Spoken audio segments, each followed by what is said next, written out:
they can form make sand grains into pearls. Okay, so this picture represents the classes of mollusks. Okay, and we're going to talk about 4 of these 5 classes, and you are going to need to know these classes and know the class characteristics. Okay.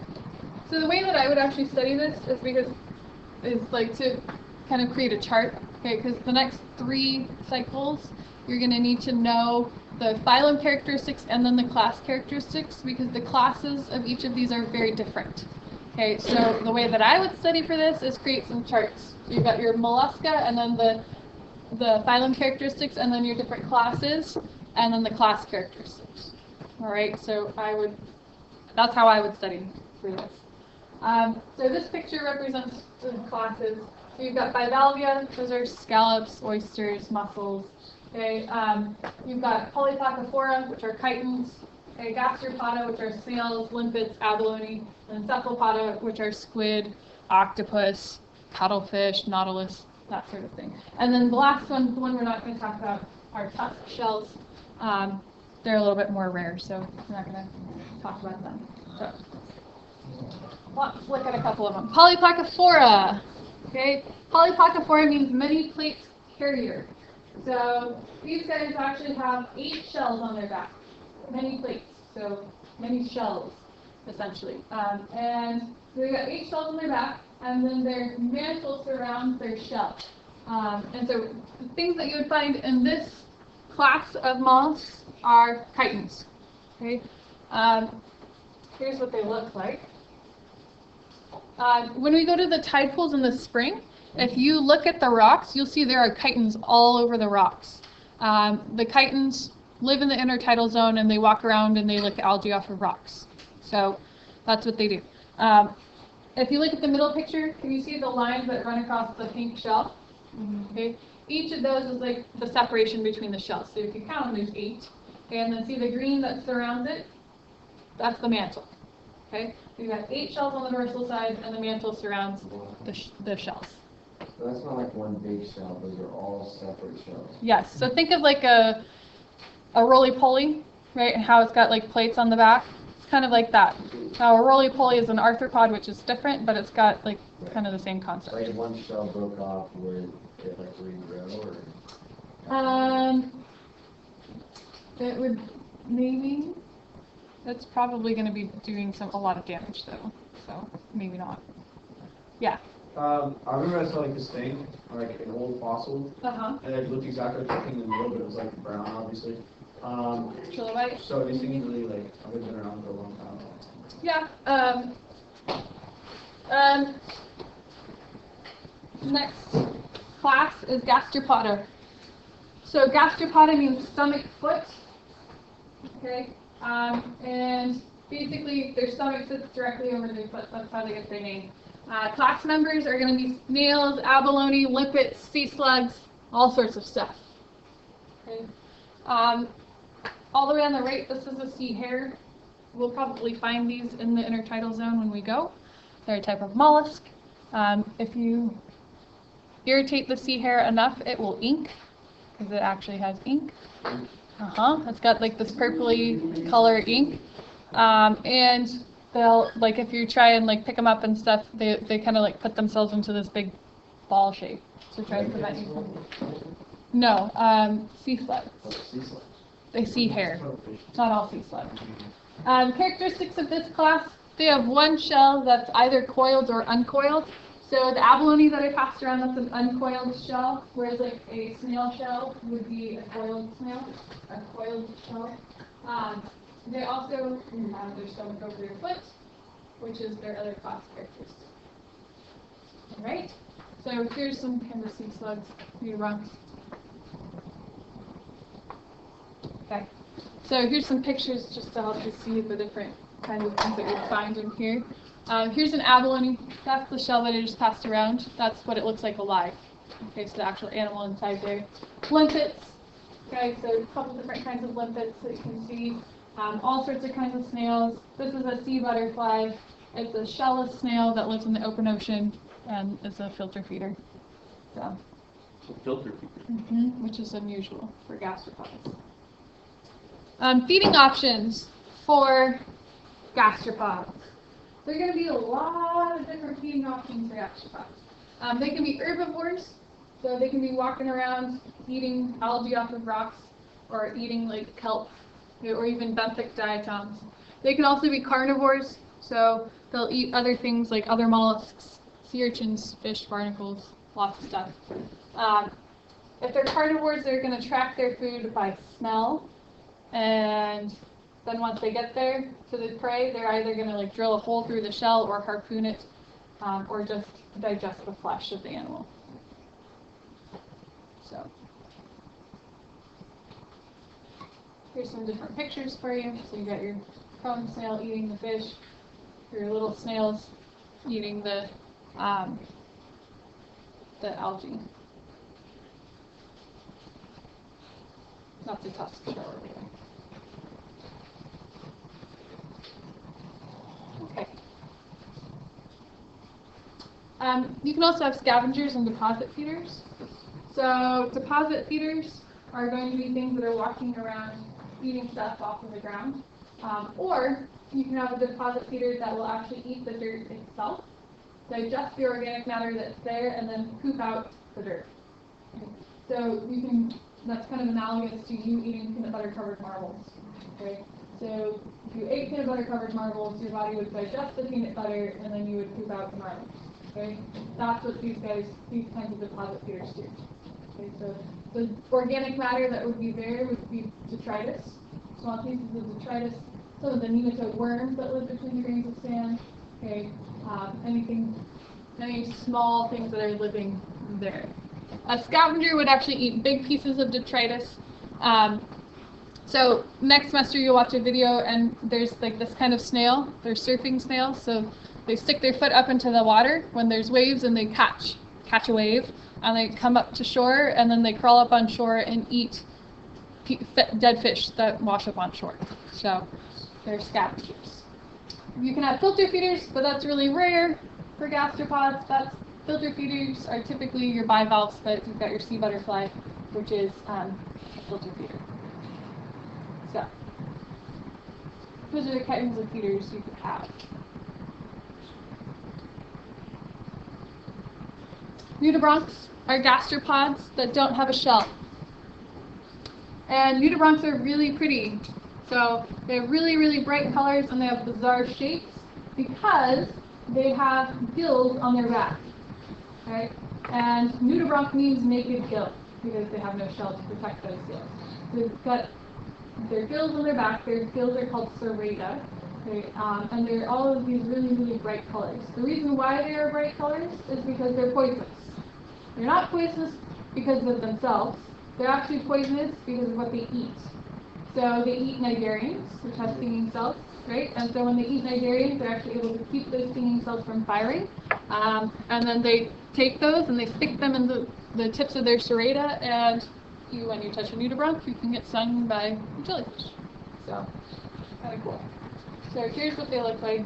So weird looking. So these orange things on the back, those are their serrata, and so that's where gas exchange is going to take place for them. Yeah, it's depending on what they've eaten, it can be fairly painful. Yeah. They're not pleasant. Here's another kind, and then a couple more pictures just because they're really pretty. They look pretty, but they're deadly. So one on the bottom right is really cool. Right? That's pretty cool. So. Good. Chitons. Good. Chitons are in polyplecophore. So let's move on to bivalvia. Okay, bivalvia are mussels, oysters, clams, scallops. Okay, and bivalvia means two doors. So these are the animals that have two shells. Okay, and the characteristics of this class are they have two shells, no radula, and they have siphons for feet. How does shell fit the magnets? Okay, so two shells, no radula, because they don't need a radula because they're filter feeders. Okay, so they just simply have siphons that they stick into the water to pull water into their bodies and over their gills, and then they filter out food. So they do not have a mantle, radula. Cephalopoda. So cephalopoda are head-footed animals. Okay, these are going to be things like the nautilus, the cuttlefish, the squid, the octopus, and so cephalopoda. Characteristics of this class: they have a reduced or absent shell. Okay, except for the nautilus. The nautilus has a very beautiful shell, actually. And when you did your squid dissection, you took out what the shell is of a squid, right? You pulled out the pen. Okay, that's pretty much the shell of the squid. And an octopus don't have a shell at all. And cuttlefish do have kind of like an internal shell that's a little bit more well developed than the squid. Characteristics of this class: reduced or absent shell. They have arms and tentacles. Okay, that have suckers on them. Okay, if you're a squid, you're going to have 8 arms and 2 tentacles, and also if you're a cuttlefish. But if you're an octopus, you're going to have 8 arms. Okay, the nautilus will have 60 to 90 arms. Okay, so they're smaller and they're sticky. They don't really have suckers on them. Cephalopods can change color, so they're actually kind of like really good at this, particularly octopus. Octopus are really, really good at changing color and blending into their environment. And I'll show you the video so that you can actually see how it does that. It's pretty awesome. Their head does sit directly over their foot. You saw that when you did your dissection, right? You saw the eyes and the head, and then the tentacles were attached directly to that, and the arms, yeah? Okay, so the arms are the foot, and then you've got your head directly over that foot. And then feeding, they're all carnivores. Okay, so they're all going to be eating things like shellfish, fish, crabs, lots of other stuff. Okay? So, here are examples of things that you can find in this class. So you've got your nautilus. Okay, here's what a cuttlefish looks like. A couple different kinds of squid. Okay, so this is the first picture ever taken of a live giant squid. It's 26 feet long. Yeah, they can get a lot bigger than that. But Where is that? that, I believe, was off the coast of Japan. Okay, I believe. Wasn't that like fairly recent? Yes, within the past couple of years, we got the first picture of a live giant squid. Last year, we actually got the first video of a live giant squid. So, and then you've got octopus, okay, blue-ringed octopus, we'll talk more about those, and then Pacific octopus, and then we actually caught a little bit of octopus like this when we went to the tide pool one time, so maybe we'll catch another one. Okay, so this is not in your notes, this is just briefly for your information. Okay, so cephalopods, they're carnivores. They're going to find their prey with their eyes. They have very well-developed eyes. And then they're going to use their arms or their tentacles, and they're going to reach out and grab their food and pull it up. And in between all of their arms, they have a beak, which you saw when you did your dissection, right? And so they'll use that beak to tear up their prey and then swallow it whole, or swallow the pieces. Okay. The diet that they eat will depend on where they live. So they'll eat different things depending on where they live. Okay, how do they change color? So, octopus, squid, cuttlefish, okay, they will all change color to communicate with each other. They'll also like move their arms and tentacles and stuff to communicate with each other. But they mostly change color. And if an octopus is scared, it will actually turn white. So it goes completely white. So it's kind of fun. The way that they actually change color is with these specialized cells called chromatophores. Okay? So they're basically cells that are full of a pigment. Okay? And that might be red, that might be black, that might be brown, might be yellow, okay, it might be blue, but it's full of pigments. Okay? And then that cell is completely surrounded by muscles.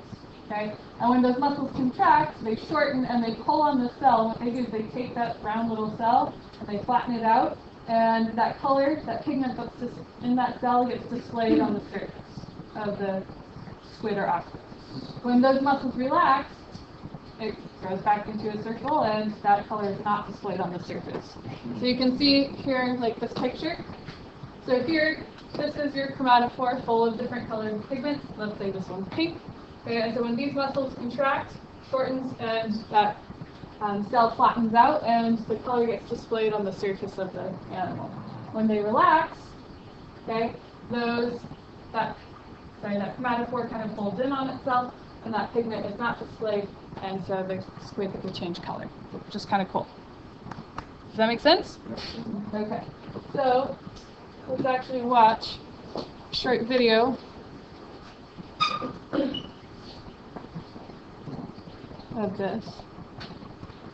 So, I don't know why it's not sending, but you can see the octopus yet?